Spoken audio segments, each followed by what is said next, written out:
নওগাঁয় 1 বছরে আইন শৃঙ্খলার চরম অবনতি, বেড়েছে খুন ধর্ষণের ঘটনা, আতঙ্কে মানুষ।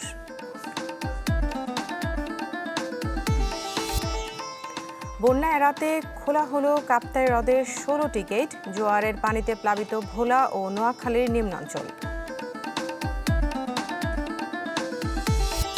মুন্সিগঞ্জে স্থায়ী বাঁধের কাজ শেষ হওয়ার আগেই ধস, নিম্নমানের কাজের অভিযোগ স্থানীয়দের।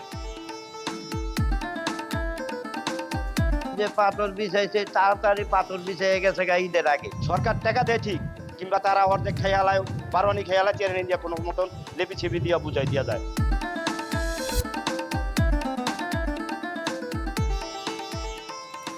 আমন্ত্রণ দেশ 24-এ। এতক্ষণ শিরোনাম শুনছিলেন, আপনাদের সাথে আছি আমি সাবিহা নিগার দৃষ্টি। নওগাঁয় গত 1 বছরে খুন হয়েছেন 51 জন। জমি জমা সংক্রান্ত বিরোধ, পারিবারিক কলহ সহ তুচ্ছ কারণে হত্যাকাণ্ড বাড়ছে, বেড়েছে ধর্ষণের ঘটনাও জানিয়ে আতঙ্কিত স্থানীয়রা। হারুনুর রশিদের রিপোর্ট। চলতি বছরের 20 এপ্রিল নওগাঁর বাহাদুরপুর গ্রামে খুন হন স্বামী স্ত্রী ও তাদের 2 শিশু সন্তান। পুলিশ জানায় জমি নিয়ে বিরোধে ভাগিনা ও বোন জামাই মিলে গলা কেটে তাদের হত্যা করে। গেল 6 জুলাই শহরের বনানী পাড়ায় হত্যা করা হয় এক রিকশা চালককে। অভিযোগ, নেশার টাকার জন্য বাবাকে পিটিয়ে মেরে ফেলে মাদকাসক্ত ছেলে। আইন শৃঙ্খলা বাহিনীর তথ্য বলছে, উত্তরের এই জেলায় গেল 1 বছরে 47টি ঘটনায় প্রাণ হারিয়েছেন 51 জন। এতে চরম আতঙ্কে সাধারণ মানুষ। অসামাজিকতা, মানবিক মূল্যবোধের অপক্ষয়, এটা আমাকে ভাবাচ্ছে এবং আমাকে নিরাপত্তাহীনতায় ভোগাচ্ছে।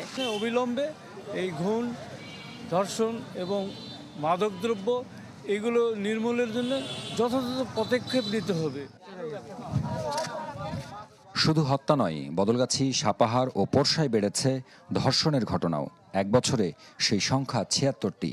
আইনজীবীরা বলছেন, আলোচিত কিছু ঘটনার দ্রুত বিচার হলেও বেশিরভাগ মামলা চলে যুগের পর যুগ, ফলে পার পেয়ে যায় অপরাধীরা। শুধু শিশুরাই না, অনেক সময় বৃদ্ধা হচ্ছে ধর্ষণের শিকার, নারী হচ্ছে, কলেজগামী মেয়ে হচ্ছে, স্কুলগামী মেয়ে হচ্ছে। তাই আমাদের কথা হচ্ছে যে এই জিনিসটাকে একটা নিয়ন্ত্রণ করা দরকার। আইন শৃঙ্খলা পরিস্থিতি নিয়ন্ত্রণ করতে গেলে রাষ্ট্রকে ব্যবস্থা নিতে হবে। রাষ্ট্র কিভাবে ব্যবস্থা নেবে? শুধুমাত্র পুলিশ, বিডিআর, আর্মি দিয়ে না। এখানে সমাজের অন্যান্য যে ক্লাস রয়েছে, শ্রেণী রয়েছে, তাদেরকে সম্পৃক্ত করতে হবে। রাজনীতিবিদরা যদি না করতে পারে, তাহলে জাতি আরও আইন শৃঙ্খলা পরিস্থিতির চরম অবনতির দিকে যেতে পারে। হত্যা ও ধর্ষণের মামলাগুলো সর্বোচ্চ গুরুত্ব দিয়ে দেখার দাবি পুলিশের। এই যে দীর্ঘসূত্রিতা, এই দীর্ঘসূত্রিতাও অনেক সময় মানুষকে অসহিষ্ণু করে তোলে।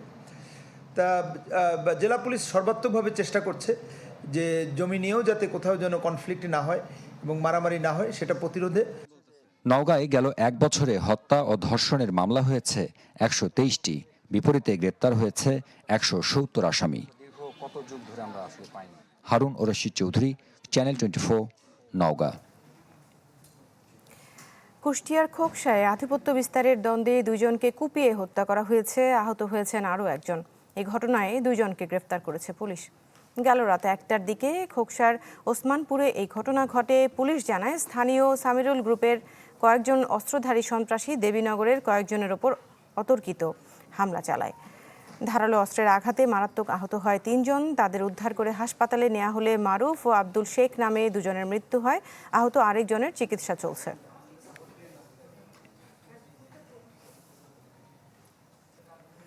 উজানের ঢলে কাপ্তাই হ্রদের পানি বেড়ে যাওয়ায় খুলে দেওয়া হয়েছে বাঁধের 16টি গেট। ফলে হ্রদ এলাকায় বন্যার শঙ্কা কিছুটা কমেছে, স্বস্তি ফিরেছে মানুষের মনে। খুলে দেয়া গেট দিয়ে প্রতি সেকেন্ডে নামছে 9000 কিউসেক পানি। খুলে দেয়া হলো বাঁধের 16টি জলকপাট। প্রবল বেগে পানি আছড়ে পড়ছে কর্ণফুলীর বুকে, যেখানে প্রতি সেকেন্ডে নিষ্কাশিত হচ্ছে 9000 কিউসেক পানি। মূলত কাপ্তাই হ্রদে চাপ কমাতেই এভাবে পানি ছাড়া হচ্ছে। 1960 সালে প্রমত্তা কর্ণফুলীর বুকে বাঁধ দিয়ে তৈরি করা হয় এই জলবিদ্যুৎ কেন্দ্র। উজান থেকে নেমে আসা ঢল আর বৃষ্টির পানি মজুত রেখে যেখানে সারা বছর উৎপাদন করা হয় বিদ্যুৎ। গত এক সপ্তাহের ভারী বর্ষণে পানি হ্রদের সর্বোচ্চ ধারণ ক্ষমতার কাছাকাছি পৌঁছেছে। এতে জেলা শহর সহ বিভিন্ন উপজেলার নিচু এলাকা প্লাবিত হওয়ার শঙ্কা দেখা দিয়েছে। তাই বাঁধের নিরাপত্তা ও মানুষের ক্ষয়ক্ষতি রোধে ছেড়ে দেয়া হচ্ছে পানি। আপ স্ট্রিমে যারা বসবাস করছেন এবং ডাউন স্ট্রিমে যারা আছেন কর্ণফুলী নদীর দ্বার পার গেছে আর কি, তারা যেন প্লাবিত না হয়। আর্লিতে আমি স্কুলের কম পরিমাণ পানি গেট খুলে কম পরিমাণ পানি ডিসচার্জ করতেছি, যাতে বেশি গেট অপারেট করতে না হয় আর কি। 6 ইঞ্চি খুলে দিচ্ছি, তার মানে আপ স্ট্রিম এবং ডাউন স্ট্রিম এই দুই এলাকার লোকজনই উপকৃত হবেন। হ্রদের পানি ছাড়ার কারণে ভাটিতে কিছুটা সমস্যা হলেও স্বস্তি ফিরেছে উজানের বাসিন্দাদের। মানুষের ক্ষতি হওয়ার আগে সারা দেওয়া এটাই ভালো। ঘর বাড়ি ডুবে গেছে, তাই তো আর না বাচ্চা কাচ্চা আছে, ছোট তো তাই কষ্ট পাচ্ছে। বোকপুর আসতে পারতেছে, আমরা সহযোগ রাস্তা আছে মোটামুটি এবছর আগ থেকে ছাড়াতে আমার সুবিধা হয়েছে, যথেষ্ট সুবিধা হয়েছে। যদি পানি না ছাড়ে, এই উদ্যোগটা যদি নেওয়া না হয়, তাহলে আমাদের জনগণের বহুত মাল যান ক্ষয়ক্ষতি হচ্ছে। কাপ্তাই হ্রদে পানি ধারণ ক্ষমতা 109 MSL থাকলেও মজুদ 107 হলে মূলত ছাড়া হয় পানি। কিন্তু এবছর বন্যা রোধে 105 MSL হওয়ার পরই খুলে দেয়া হয় বাঁধের জল কপাট। Desk report, channel 24। ভোলার নিম্নাঞ্চলে জোয়ারের পানিতে প্লাবিত বেশ কিছু এলাকা। এ বিষয়ে আরও জানাতে সরাসরি আমাদের সাথে সহকর্মী HM জাকির যুক্ত হচ্ছেন আমাদের সাথে। জাকির, এই যে নিম্নাঞ্চলগুলো প্লাবিত হয়েছে, বৈরী আবহাওয়া সম্ভবত রয়েছে, এখন কি অবস্থা এবং সেখানে আসলে ত্রাণের কোনো ব্যবস্থা রাখা হয়েছে কিনা, সবকিছু মিলিয়ে বলবেন। আমি যদি এই মুহূর্তে রয়েছি ভোলার লক্ষ্মীপুরের যে ইলিশা ফেরিঘাটটি রয়েছে সেই ফেরিঘাটটি রয়েছে, কিছুক্ষণ আগেই জোয়ার শুরু হয়েছে। এখনো কিন্তু জোয়ার আসতে শুরু করা মাত্রই আমরা দেখছি যে ঘাটের যে সংযোগ সড়কটি রয়েছে সেটি এক কথায় এখানে পাশাপাশি দুটি ঘাট, একটি হাই এবং একটি লো। হাই ঘাটটির পানি কিছুটা থাকলেও লো ঘাটের যে নিচু ঘাটটি সেটিতে একেবারে প্লাবিত, একেবারে ডুবে গেছে। এর পাশাপাশি কিন্তু এখনো পানির যে এত তীব্র স্রোত, তাতে করে এই জায়গায় যে গাড়ি উঠবে সেরকম কোন ধরনের পরিস্থিতি কিন্তু এখানে নেই। তাছাড়া আমরা দেখছি যে ভোলা লক্ষ্মীপুর রুটের যে ফেরি ঘাটটি রয়েছে সেখানে প্রায় ঘন্টা 2 থেকে 3 ঘন্টা অতিবাহিত হয়ে গেছে। এখনো কিন্তু এখানে শত শত যানবাহন অপেক্ষমান রয়েছে। তারা এই জোয়ার শুরু হয়েছে মাত্র, তাতে করে এটি আবার ভাটায় পরিণত হতে আরো 3 থেকে 4 ঘন্টা সময় লাগবে। তাতে এই যে 3 থেকে 4 ঘন্টা 5 ঘন্টা সময়ে তাদের বিলম্ব হচ্ছে। এখানে তারা শত শত যানবাহনগুলো পণ্যবাহী কাঁচামাল সহ বিভিন্ন যানবাহন আটকে রয়েছে। একই সাথে আমরা দেখেছি যে এই ঘাটগুলো রয়েছে লঞ্চঘাট ঢাকা লক্ষ্মীপুর, ঢাকা ভোলা এবং ভোলা লক্ষ্মীপুর রুটে যে সকল লঞ্চ ঘাটগুলো রয়েছে প্রতিটি লঞ্চ ঘাটে যে সংযোগ সড়ক একইভাবে কিন্তু পানিতে তলিয়ে গেছে। সেই ভাটা আসা পর্যন্ত কিন্তু এই সকল যাত্রীদেরকে অপেক্ষা করতে হবে। একইভাবে আমরা দেখছি যে ভোলার বিচ্ছিন্ন দ্বীপ, বিশেষ করে মনপুর উপজেলার পাশে রয়েছে ঢালচর, কুকরিমুক্তি, ওই সকল অঞ্চলের নিম্নাঞ্চলগুলো ব্যাপক প্লাবিত হয়েছে। সেখানে দেখা গেছে শত শত ঘর বাড়ি পানিতে এখনো নিমজ্জিত রয়েছে। তারা ভাটা আসার সাথে হয়তো পানি কিছুটা নামতে শুরু করলে সেখানে দেখা যায় পরবর্তীতে আবার জোয়ার আসার সাথে সেই পানিতে প্লাবনের মধ্যে তারা আজকে প্রায় 3 থেকে 4 দিন সেভাবে প্লাবনের মধ্যে রয়েছে। সেখানকার স্থানীয় প্রশাসনদের সঙ্গে কথা বলেছে, উপজেলা নির্বাহী কর্মকর্তা জানিয়েছিল যে তারা সেই সকল বনবাসীদের জন্য খাদ্য সহায়তা দিচ্ছে।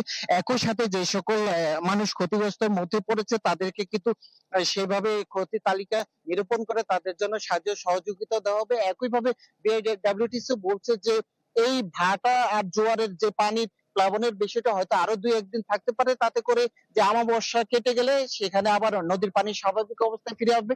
এতে করে যান চলাচল এবং লঞ্চের যাত্রীদের ওঠানামায় স্বাভাবিকতা ফিরে আসবে বলে জানিয়েছেন। জি জাকির, ধন্যবাদ আপনাকে আমাদের সাথে যুক্ত হওয়ার জন্য। আপডেট জানার থাকলে ফিরবো আবারও। নোয়াখালীতে জোয়ারের পানিতে প্লাবিত হয়েছে নিম্নাঞ্চল। এরই সাথে বৈরী আবহাওয়ার কারণে মাছ ধরার যে নৌকাগুলো তাদেরকে তীরে কাছাকাছি থাকতে বলা হয়েছে। এ বিষয়ে আরও জানাতে নোয়াখালী থেকে যুক্ত হচ্ছেন হাসিব আল আমিন। হাসিব, এই যে মাছ ধরার নৌকাগুলোকে যে তীরের কাছাকাছি থাকতে বলা হয়েছে, আবহাওয়ার অবস্থা খুব একটা ভালো না যতদূর আমরা জেনেছি, এখন আসলে পরিস্থিতিটা কি আমাদেরকে বলবেন? দৃষ্টি, জোয়ারের কারণে এবং সমুদ্র উত্তাল থাকায়, সাগরে 3 নম্বর সংকেত থাকায় মূলত জেলেরা কিনারায় অপেক্ষা করছে, বিশেষ করে তারা যে মাছ ধরার ট্রলার, আমার পেছনে এই ট্রলারগুলো অবস্থান করছে। আমি এই মুহূর্তে অবস্থান করছি নোয়াখালীর যে বিচ্ছিন্ন দ্বীপ উপজেলা হাতিয়ার নিজুম দ্বীপের যে নামার বাজার এলাকা রয়েছে, এখানে শত শত ট্রলার রয়েছে যেগুলো মূলত এখানে অপেক্ষা করছে। তারা মাছ না ধরতে পেরে তারা এই সাগর উত্তাল থাকায় মূলত তারা কিন্তু সেখানে যেতে পারেনি। সাগরে প্রচন্ড বাতাস রয়েছে এবং প্রচন্ড উত্তাল রয়েছে, যার ফলে তারা কিনারা অপেক্ষা করছে। যখন সমুদ্র সংকেত নেমে আসবে তখন তারা মূলত এখান থেকে মাছ ধরার জন্য যাবে। তবে জেলেরা বলছেন তারা ইলিশ পাচ্ছেন না, মাছ না পেয়ে তারা কিন্তু ঋণগ্রস্ত হয়ে পড়েছেন। এছাড়াও এই জোয়ারের কারণে জলাবদ্ধতার ফলে নিজুম দ্বীপের বেশ কিছু নিম্নাঞ্চল প্লাবিত হয়েছে। বিশেষ করে গতকাল একটি শিশু সেই জোয়ারের পানিতে নিমজ্জিত হয়ে ভেসে গিয়ে সে মৃত্যুবরণ করেছে। এছাড়াও এখানে এক প্রসূতি ছিল, সেও কিন্তু সন্তান সম্ভবা অবস্থায় জোয়ারের কারণে চিকিৎসা সেবা না নিতে পারায় ঘরে মৃত্যুবরণ করেছেন। নিজুম দ্বীপ থেকে শুরু করে যতগুলো উপকূলীয় উপজেলা রয়েছে, নোয়াখালীর যে 4টি, তার সবখানেই কিন্তু একই অবস্থা। জোয়ার এলেই কিন্তু তাদের ভোগান্তি বাড়ে এবং জোয়ার নেমে গেলে তাদের সেই ক্ষতচিহ্নগুলো ভেসে ওঠে। এর কারণে জোয়ারের ফলে তাদের মাছের ঘের কিংবা তাদের যে সড়ক রয়েছে, ঘর বাড়ি, রান্নাঘরের চুলা থেকে শুরু করে এগুলো সব কিন্তু নিমজ্জিত হয়ে যায়। এখানকার যে হাতিয়ার সাথে যে সমুদ্র সংকেত থাকার কারণে হাতিয়ার সাথে যে যোগাযোগ রয়েছে, সেই যোগাযোগগুলো কিন্তু বিচ্ছিন্ন রয়েছে। সেখানকার যে ফেরি ঘাটে অনেক যানবাহন অথবা মালামালের যে গাড়িগুলো রয়েছে, সেই গাড়িগুলো কিন্তু সেখানে অপেক্ষা করছে। তারা বলছেন যে ফেরি না চলার কারণে, যাতায়াতের বিঘ্ন ঘটার কারণে মানুষজন এপার থেকে ওপারে যেতে পারছেন না, পরিবার পরিজনের সাথে যোগাযোগ করতে পারছেন না, যার ফলে তাদের সাথে আসলে যোগাযোগ বিচ্ছিন্ন হয়ে যাওয়ার কারণে তারা অনেকটা কষ্টের ভেতর দিয়ে সময় পার করছেন। এছাড়াও যাদের মালামাল ফেরিতে রয়েছে, তারা ফেরির কারণেই মূলত তাদের এই মালামালগুলো কিন্তু সে ঘাটেই নষ্ট হচ্ছে। এছাড়াও এই যে নিজুম দ্বীপের যে এখানে যখন জোয়ার হয়, তখন এখানের যে নিম্নাঞ্চলগুলো রয়েছে সেগুলো প্লাবিত হয়। যে হরিণ রয়েছে, সেই হরিণের মিঠা পানি যেটি রয়েছে, সুপেয় পানির সংকট দেখা দেয়। অনেক সময় হরিণ লোকালয়ে চলে আসে। বিশেষ করে অনেক সময় দেখা যাচ্ছে যে জোয়ারের কারণে হরিণও কিন্তু ভেসে যায়। এই যে জাতীয় উদ্যান, সেখানে মূলত যখন এই অতিরিক্ত জোয়ার হয় তখন কিন্তু সেগুলো তলিয়ে যায়। যে দৃষ্টি, এই ছিল আমার কাছে সর্বশেষ। জি, হাসিব আল আমিন, ধন্যবাদ আপনাকে আমাদের সাথে যুক্ত হওয়ার জন্য। কক্সবাজারে স্লুইস গেট ইজারা বা ব্যবস্থাপনা বাতিল করা হবে বলে জানিয়েছেন স্বরাষ্ট্রমন্ত্রী সালাউদ্দিন আহমদ। সকালে পেকুয়ায় বন্যা দুর্গত এলাকা পরিদর্শন শেষে সাংবাদিকদের কথা বলেন তিনি। বলেন, স্থানীয় প্রশাসনকে স্লুইস গেট নিয়ন্ত্রণের ক্ষমতা দেয়া হবে, যাতে মাছ চাষের নামে ক্ষুদ্র স্বার্থে কেউ স্লুইস গেট নিয়ন্ত্রণ করে বন্যা সৃষ্টি করতে না পারে। বন্যায় ক্ষতিগ্রস্ত বেড়িবাঁধ ও রাস্তাঘাট মেরামতের বিষয়ে কথাও বলেন স্বরাষ্ট্রমন্ত্রী।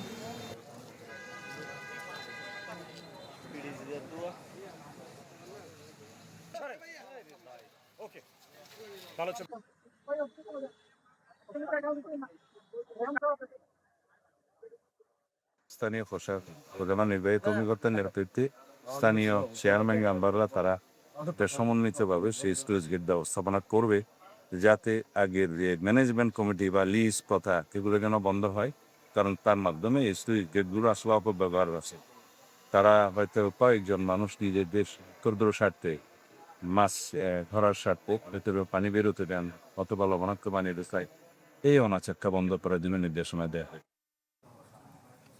শিক্ষামন্ত্রী ডক্টর আ.ন.ম এহসানুল হক মিলন বলেছেন, যত ট্রল বা অপবাদই দেয়া হোক না কেন, সঠিক দায়িত্ব থেকে এতটুকুও বিচ্যুতি ঘটবে না।